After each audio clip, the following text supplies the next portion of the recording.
The Jaguars have a pack mentality. Is this Nat Geo or is this a podcast about the Jacksonville Jaguars? Well, it's a podcast about the Jacksonville Jaguars. I'll tell you why I said that in just a second here on Locked On Jaguars. You are Locked On Jaguars, your daily Jacksonville Jaguars podcast, part of the Locked On Podcast Network. Your team every day.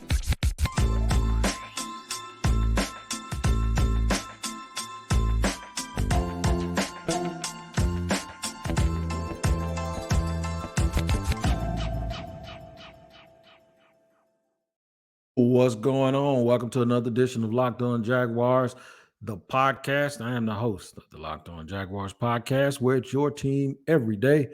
And we thank you for making us your first listen. A quick reminder, we're free to subscribe to on our YouTube page. Make sure you tap into the YouTube page, hit the like button, subscribe, and then hit the bell so that you receive notifications anytime we drop an episode. And wherever you listen to your audio podcast, check in there too to make sure you don't miss an episode. Download the Gametime app, create an account, and use the code LOCKEDONNFL for $20 off your first purchase.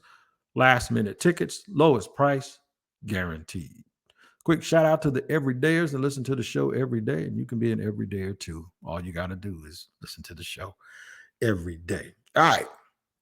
Pack mentality. What do I mean by a pack mentality? When I watch Nat Geo, and the only big cats that I see with a pack mentality are lions. Usually the leopards are on their own and jaguars are on their own, and the cheetahs may work in a tandem, but they work in a small tandem. The lion might have 8 to 10 people setting traps for people, showing over here, and then you run over there and a dude jumps out of the bushes. Well, usually it's a female lion, by the way.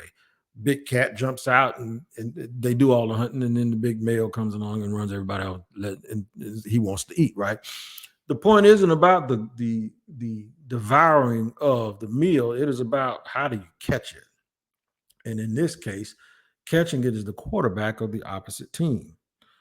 Well, because the Jaguars did not have these jaguar or the leopard types who could solely just go eat on their own. If you ever watch leopard, I seen a leopard go in there and get a caiman out of the water, a little baby alligator or crocodile, and carry him up a tree while he was just along for the ride. All 300-400 pounds of him just getting toted up the tree with one dude with him in his mouth. So how can we expect the Jaguars to, if they don't have that guy? And there aren't many that guys in the league. I'm going to sit here and name them for you. TJ Watt, Myles Garrett, Von Miller, still that guy when he's healthy. Chris Jones, Aaron Donald, maybe Hassan Reddick, and folks like that, Brian Burns, Daniil Hunter. They're a handful of dudes. I probably just missed 1 or 2 of them, but that's all right. Y'all get it. And even with 7 sacks now, folks still don't believe that Josh Allen, our own Josh Allen, is that guy. The Jaguars coaching staff was on to something. And here's what they said. And this is around the time that they didn't re-sign Arden Key. And I'm not saying that they were talking about Arden Key, but here's one of the things that I remember them vividly saying. And what I try to do is I try not to put words in their mouth, but I also try to read the tea leaves a little bit and look between the lines. When they were talking about individuals who they either didn't retain or individuals who they may not have been chasing in free agency, one of the things that you heard, especially from defensive line coach Brenton Buckner, as well as Mike Caldwell, the head coach on defense, the defensive coordinator, one of the things that you heard was some sacks can come from guys doing things together. Paraphrase. Everybody being in a position, understanding, trusting each other, doing what they're supposed to do can lead to sacks. So now you get this herd mentality, or this somebody called it a mush push or whatever they called it. They had the perfect frame, the phrase for it the other day when they were saying they can get them because everyone does what they're supposed to do. I'll give you an example. If you're getting pushed and the quarterback likes to escape up the middle, don't necessarily go wide trying to get a sack on yourself, creating a lane for him to have a getaway, an escape route. I think that happened a lot last year. Guys chasing sacks, whether it be because they wanted to impress the team, whether it be because they wanted to get their contract numbers up, for whatever reason, chasing sacks on your own can actually lead to your demise because you provide a natural getaway for people to either be able to run the ball or to step up into their passes. The Jaguars aren't doing that yet. They're sort of taking a little bit of the college mentality from the Georgia Bulldogs. And what they're doing is they're using their front in a way that says, okay, we might not get there. We'll get there eventually, and hopefully we'll get there before you throw it, or we can affect the throw. But the way that we're going to run our coverages, we're going to mix some stuff up. We're going to have 7 people in that in the coverages. We're going to knock guys off their line, and we're going to be present. We're going to get rid of those passing lanes. We're going to get rid of those running lanes. And lo and behold, the pressures have gone up. The numbers have gone up. Trayvon has 3 sacks on the year, which is, has he already passed or surpassed his total for last season? And they're only 6 games in. They're about a third of the way, a little bit more than a third of the way through the year. Yeah, he has. Did he have the most amount of pressures the other day for the Jacksonville Jaguars against the Colts? Yes, he did. Did Josh Allen get a strip sack? Yes, he did. Has the defense looked more active on the front end and the back end? Yes, they have. And folks are still saying, well, they need another pass rusher. One reason is because you can't ever have too many. So this is what we're going to talk about today, that pack mentality of the defensive front. How is having guys line up and do the things, how can you make them disciplined enough? Say, look, I know you want to get that sack, but look, we need you to do this. It's something, if you guys remember, I asked Trayvon Walker about, he says, I'm going to always play the scheme, one, because I like playing, I like my job, but I'm going to do my job. I'm not going to abandon the job just to get sacked. Kudos for him. Some systems are built for guys to just go chase the quarterback, whether or not it's discipline. So there are a lot of guys that may be getting sacks that if you put them in this system, they might not. And I'm not saying that that's true all the way across the board, because I think there are just some special people that are going to just get sacks because they're good at it. But I can now understand the bigger picture. And I know it's easy to describe this, and it's easy to try to bring this along now because the Jaguars are having some success. And a lot of people don't feel that those individuals are the types of players that'll go and be disruptive. I've been trying to knock on the door and tell people this whole time. This is my old military instructor used to do whenever something was important. They'd knock and say, instead of telling them this is something that's on the test, they just knock on the desk, and you knew. I've been trying to say it the whole time. Yannick Ngakoue was good at getting a quarterback and getting sacks, but folks didn't want to pay him. And fans were right along with those folks that didn't want to pay him the premium amount for getting, and he's still a guy in the top 10 at sacks and pressures. But then they want to focus on the thing that he didn't do just for a reason not to pay him. Well, now, but you have a guy like Trayvon Walker who is very, very good against the run, who is very, very good with his physicality and the overall package that he brings, and his impact and his DNA on that defensive line is the absolute truth. But nobody wants to hear it because it's not the thing that you spend on somebody who is the number 1 draft pick overall. And we have talked about what that means. We're going to discuss more of the pack mentality of the defensive front. DeJuan Smoot came back and had an instant impact. You had to be happy to see that, by the way. We're going to salute the coaching staff because a lot of things that they were very deliberate on and told us about are actually working so far this year. They didn't have to put themselves on the line by letting us behind the veil, but they did. And then a quick little injury report. Just going to let you know, Tyson Campbell will be out this week for the Jaguars. But we're going to go over all of that, man, and we're going to run that down here on today's edition of Locked On Jaguars. And we're going to really get into it. The pack mentality, how I believe the coaches have been spot on and dead right with exactly what they wanted to do this year, and how it is absolutely working like a charm. That's right. It's absolutely working like a charm this year.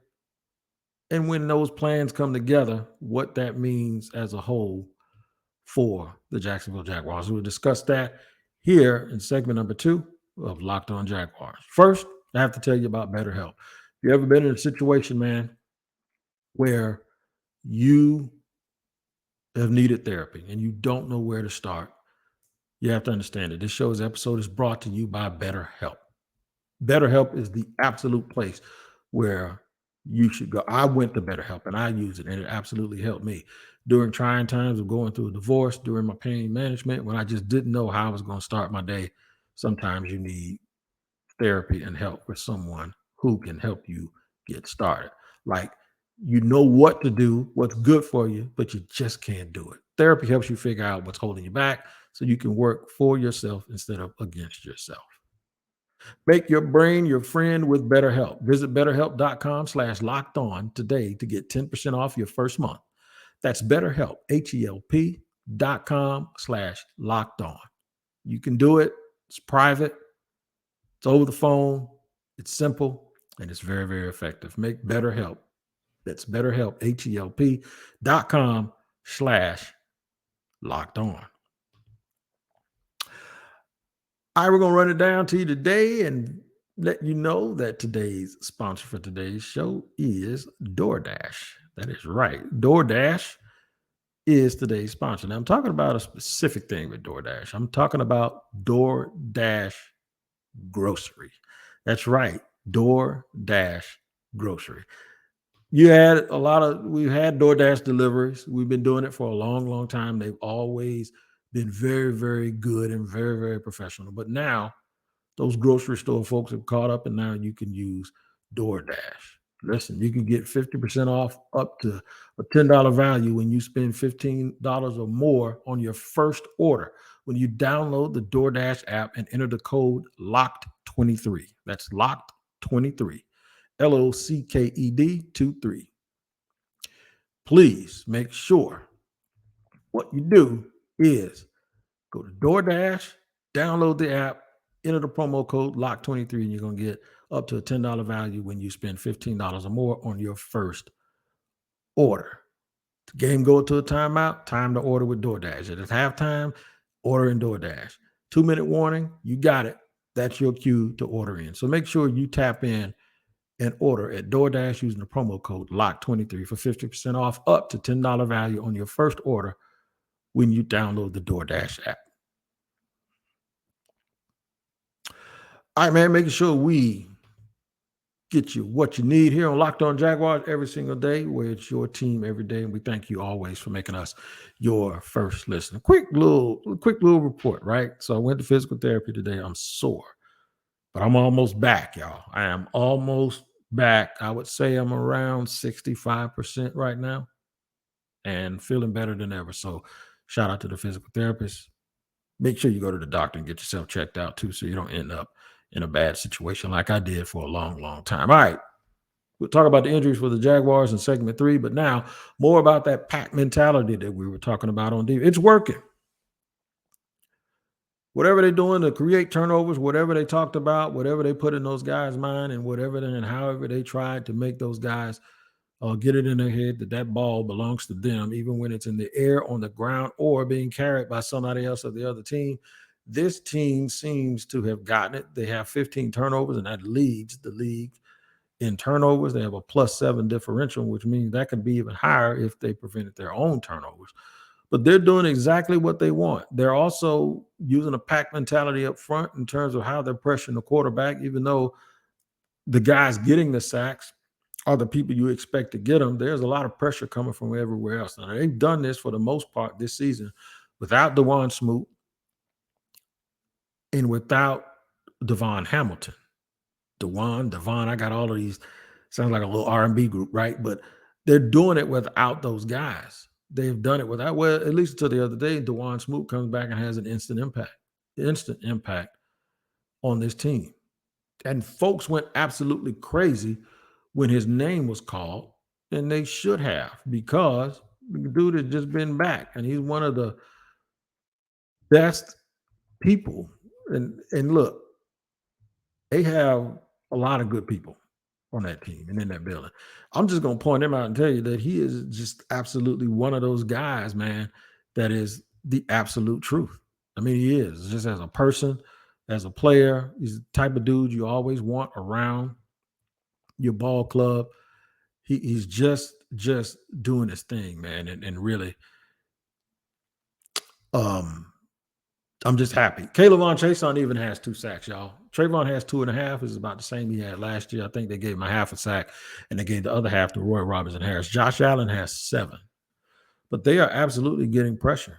They are getting pressure from all over the place, and for people that you didn't necessarily expect them to be getting that pressure from, but they are. I'm trying to look and see who's actually everybody who has a sack on this team. That's what I'm looking for.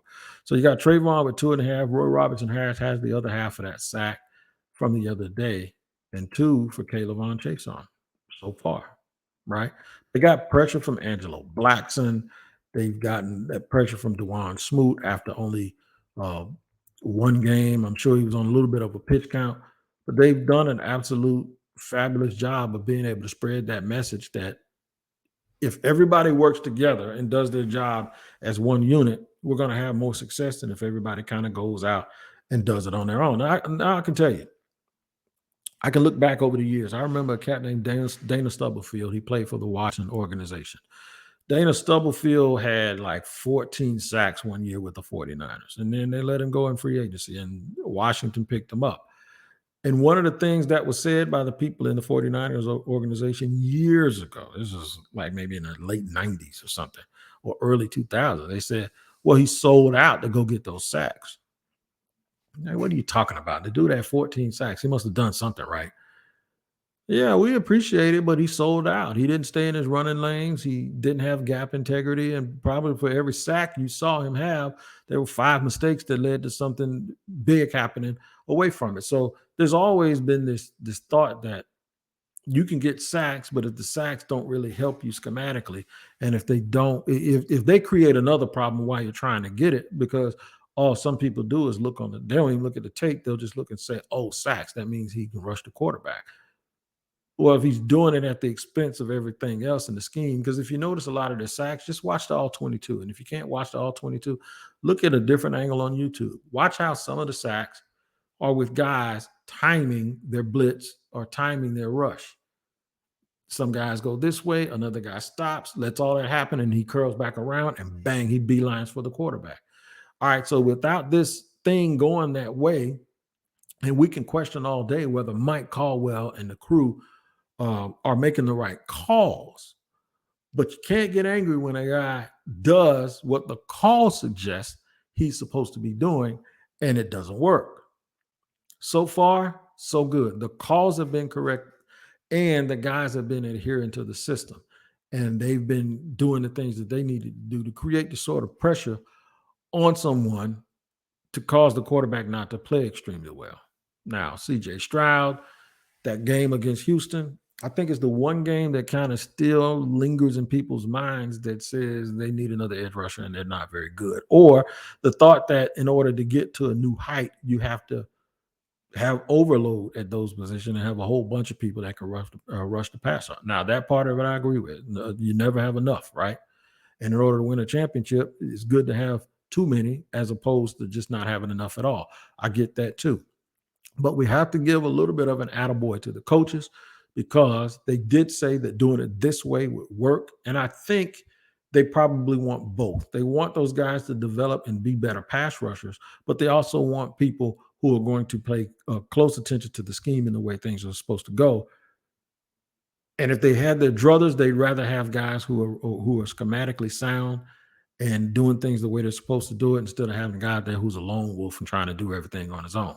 The goal is to get both, and you can get both. You really, really can. So maybe that's the reason they didn't keep certain people, or maybe that's the reason they didn't go after certain people, is because maybe more people are being more like fans and putting a big emphasis on numbers as opposed to execution. So those are the things to watch out for. We'll talk about that a little bit more and then tell you why the Tyson Campbell injury is a little troubling for me at this point.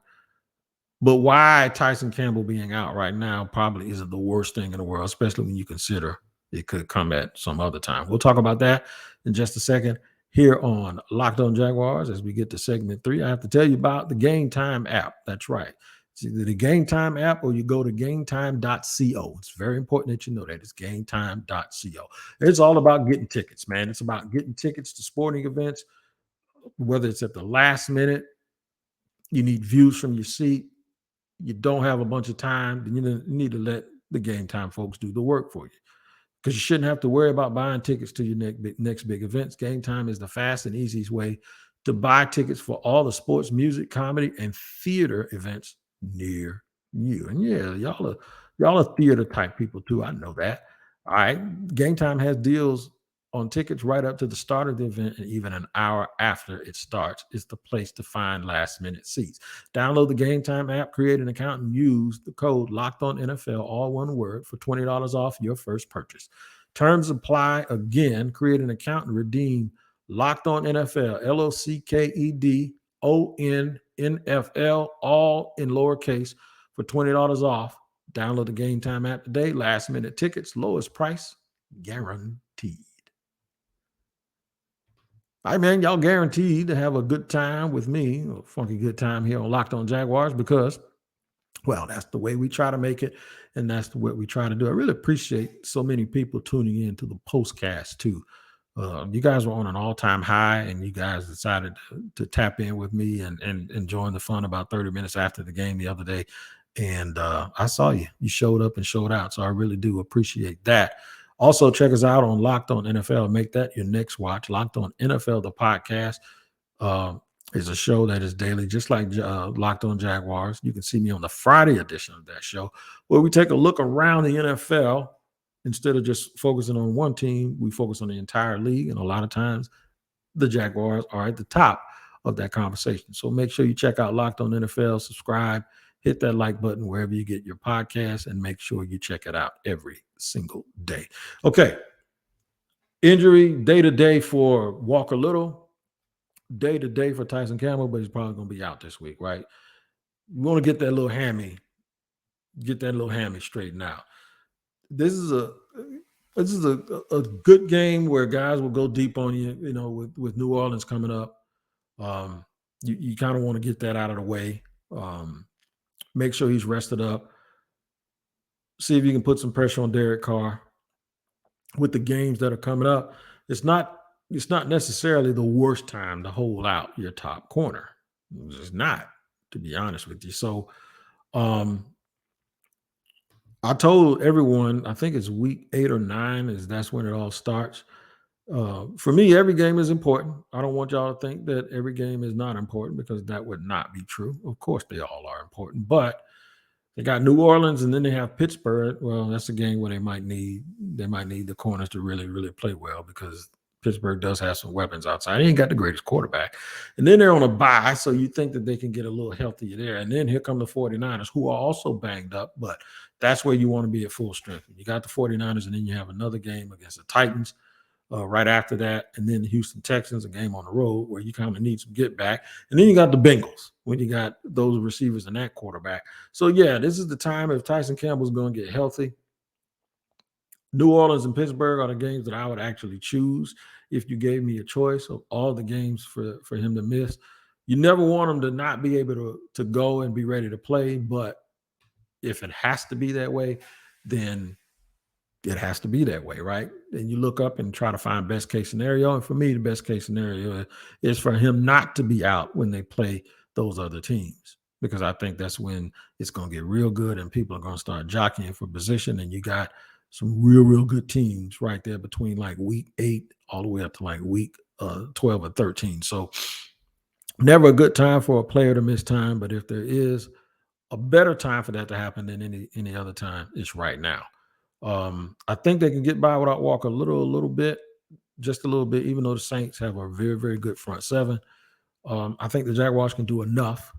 We can do enough. And we're going to talk about the Saints game too Thursday with Ross Jackson on the Thursday crossover that we do every single Thursday. We'll record it late Wednesday, and we'll have it out to you Thursday first thing. So we'll talk about how healthy they are and how healthy they aren't, and whether or not those specific injuries will have an impact on that game. But from an overall perspective, I like where the Jaguars are headed in terms of trying to get healthy and not having significant injuries Devon Hamilton is coming back. I don't know if he'll be back for Thursday's game. I haven't heard that yet, but his 21-day window to be brought back has opened up. So that's going to be another addition that they're going to be able to have that's going to help them with their rotations up front, help them be more stout. To me, he's their best interior pass rusher. He's also a really, really good player who this team absolutely needs. He's one of those retention guys that the team drafted and they re-signed him and they're going to keep him. Yep, and that was the Dave Caldwell choice. So I saw Quincy Williams the other day. No disrespect to Devin Lloyd or Chad Muma. I just think when the dude is that good, you find a way to keep him. So that's one strike. And I know that's a little bit off subject. Quincy Williams might be an all-pro this year. There's another Dave Caldwell pick. But Trent Baalke didn't like him. He got rid of him. Didn't think he was a guy like that can play in any system. 3-4, 4-3 does not matter. Quincy Williams going to an all-pro. Quincy Williams going to be an all-pro. And I just think about him with that suddenness and that speed. This is where sometimes when you go for traits all the time, it kind of backfires a little bit because that kid should be a Jacksonville Jaguar and he should have been a Jacksonville Jaguar, but he's not. So it is what it is. But hopefully they can get they can find some people who can absolutely help them while these guys are out. You never know how a guy's going to play until he steps up. Monte Brown didn't play great the other day, but I'm sure a lot of that too wasn't on him. But we'll see how he can do better. Chris Braswell, if he can get a little healthy, he can come in and show exactly what he can do. But this is where some of that depth is going to be questioned. Thankfully, Darius Williams is playing at a very, very high level, along with both Andre Cisco as well as Rayshon Jenkins. So it's not as if you can't sort of roll coverages over there a little bit to help these guys out and mix and match and do some things. The Jaguars definitely have the bodies to be able to do that. So let's see what you got, Deshae Townsend. Let's see if you can fill in with depth until your best corner comes back, and that would be Tyson Campbell. I think they'll be fine without Walker Little. It still would be nice to have all of those guys healthy at one time. But right now they just swap Walker Little out with Cam Robinson. Seemed like Anton Harrison got a little bit better the other day. I'm still worried about Brandon Sheriff. He's older. He always gets hurt. And then he has some penalties sometimes that bothers us. Luke Fortner on the offensive line. Luke ain't never going to be the strongest guy in the world, but you saw the other day on Travis Etienne's keeper on the direct snap where Fortner engaged this guy, peeled off, and ended up 10 yards down the field, making a last block before Etienne scored a touchdown. So those are obviously big things that you need to look out for and continued improvement in that area. So we talked about the injuries. We gave a salute to the defensive coaches because exactly what they said they wanted to work on, it is showing up that they have worked on it. Smooths, instant impact, and the impact mentality of the Jacksonville Jaguars defensive front. Hopefully they can keep it up because they're starting to be recognized as one of the best in the league. And I recognize you guys as the best fans in the league, and that's why I love doing this show.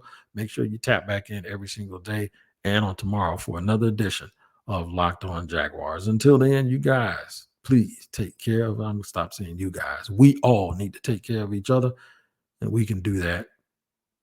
Make sure we show up again tomorrow to see another show. Take care. Until then, we'll see you.